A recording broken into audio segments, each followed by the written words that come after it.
Test for single mean of large sample.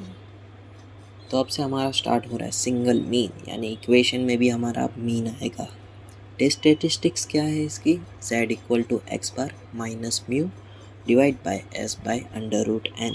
और इसमें क्या है चेंजेस, यहाँ पे सिग्मा है और यहाँ पे एस है, बाकी सब सेम है। तो एक्स बार क्या है, सैंपल मीन, म्यू क्या है, पॉपुलेशन मीन, सिग्मा क्या है, पॉपुलेशन स्टैंडर्ड डेविएशन, और स्मॉल एस है सैंपल स्टैंडर्ड डेविएशन। ये सैंपल और पॉपुलेशन कैसे पहचानना वो हम आगे देखेंगे। तो हमें क्वेश्चन में क्या कंडीशंस ऐसी चीज़ें दी गई होगी जिससे हमें पता चले कि ये वाली हमें टेस्ट स्टेटिस्टिक्स अप्लाई करनी है। पहले तो n ग्रेटर देन 30 यानी लार्ज सैंपल में आ गए हम, x बार और म्यू यानी मीन दिया गया होगा हमें, और यहाँ पे हमें सैंपल स्टैंडर्ड डेविएशन या पॉपुलेशन स्टैंडर्ड डेविएशन दिया गया होगा। तो आइए पहले क्वेश्चन पे देखते हैं। अभी हमें देखना है a random sample of 100 Indians has an average life span of 71.8 years with SD of 8.9 years. तो यहाँ पे हमें मीन दिया है, पर कौन सा मीन दिया है, तो पहले हमें यहाँ पे मैंने वर्ड को कैपिटल कर ही दिया था ऑलरेडी, ठीक है। तो हमें पूरा जो सेंटेंस है वो ध्यान से देखना है। अगर सैंपल वर्ड है तो वो सैंपल में जाता होगा, और अगर पॉपुलेशन वर्ड है तो वो पॉपुलेशन में यूज़ होगा। तो हमें ये 71.8 क्या दिया है, एक्स बार, और अगर पॉपुलेशन वर्ड होता तो वो होता म्यू, पर यहाँ पे सैंपल होने की वजह से वो है एक्स बार, और स्टैंडर्ड डेविएशन ऑफ 8.9 ईयर्स है हमारा स्मॉल एस।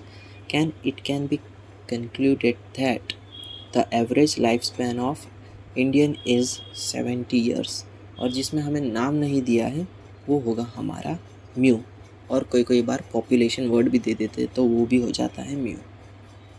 सैंपल वर्ड की वजह से ये हो गया हमारा एक्स बार और एस, और एन तो हमें 100 इंडियंस है ही, और म्यू है हमारा 70 ईयर्स। तो नल हाइपोथेसिस इसमें लिखना तो डायरेक्ट ही है। हम क्या करेंगे, म्यू लिखेंगे, क्यों, हमारा टॉपिक क्या है, मीन, मीन के लिए लिखेंगे हम म्यू, और हमारा इसमें कंक्लूज़न क्या है, 70 ईयर्स ना, तो 70 ईयर्स लिखेंगे। That the average life span of Indian is 70 years, ये सेंटेंस लिखा है पूरा। और अल्टरनेट में क्या करेंगे हम, नॉट इक्वल टू, और उसमें क्या करेंगे, यहाँ पे नॉट वर्ड इंक्लूड कर देंगे, और ये हमारी टू टेल टेस्ट होगी। ये तो है ही, लेवल ऑफ सिग्निफिकेंस हमें नहीं दिया है तो हम लेंगे 0.05 एज्यूम कर लेंगे। टेस्ट स्टेटिस्टिक्स लिखेंगे हम X bar minus mu by S under root N, X bar put करेंगे और म्यू पुट करेंगे, तो आंसर आएगा हमारा ये।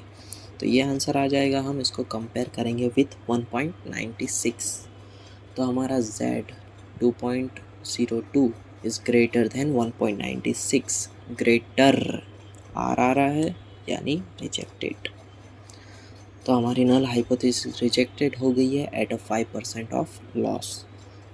That is the average life span of an Indian is not 70 years. तो हमने क्या किया है, अल्टरनेट हाइपोथेसिस की पूरी सेंटेंस लिख दी है वहाँ पे। अब आते हैं क्वेश्चन 2 पे। Random sample of 50 items gives the mean 6.2 and variance 10.24। तो यहाँ पे भी मैंने कैपिटल एस कर ही दिया था, यानी ये हमें दिया है एक्स बार और वेरिएंस दिया है इस बार, ठीक है। तो वेरिएंस क्या होता है हमारा, स्टैंडर्ड डेविएशन का स्क्वायर इक्वल टू वेरिएंस। तो हम क्या करेंगे, स्टैंडर्ड डेविएशन का स्क्वायर था ना, तो स्क्वायर को ये साइड भेज देंगे तो ये बन जाएगा under root. It can be regarded as drawn from a normal population। Population word आया यानी म्यू, म्यू इक्वल टू है 5.4 at a 5% level of significance. तो एन हमारा ये रहा, ग्रेटर देन 30 है यानी लार्ज सैंपल में आ रहा है ये। एक्स बार तो हमने अभी डिसाइड किया, म्यू हमने इधर से लिखा है, वेरिएंस यहाँ पे था, उसका स्क्वायर हमने यहाँ पे बिछा, तो ये अंडर रूट हो चुका है। नल हाइपोथेसिस क्या लिखेंगे हम इसमें, म्यू वो तो समझ पड़ गई होगी, मीन की वजह से लिखा है 5.4, that is the sample is drawn from a normal population with 5.4, ये वाला सेंटेंस लिखा है। ठीक है, ये वाला सेंटेंस लिख देना है। अल्टरनेटिव में नॉट इक्वल टू लिखना है, फिर उसमें भी नॉट वर्ड इंक्लूड कर देना। अल्फ़ा में दिया गया है 0.05, सब वैल्यू पुट करेंगे तो हमारा आंसर आएगा 1.77 विच इज़ लेस देन 1.96, तो लेस देन होने की वजह से एक्सेप्टेड। और फिर हम क्या करेंगे, नल हाइपोथेसिस का पूरा सेंटेंस लिख देंगे। The sample is drawn from a population with mean of 5.4, ये वाला सेंटेंस लिखा है। और अगर रिजेक्ट होती है तो तब हम अल्टरनेटिव का सेंटेंस लिख देते हैं। और यहाँ पे हमारी सिंगल मीन की टेस्ट भी ख़त्म।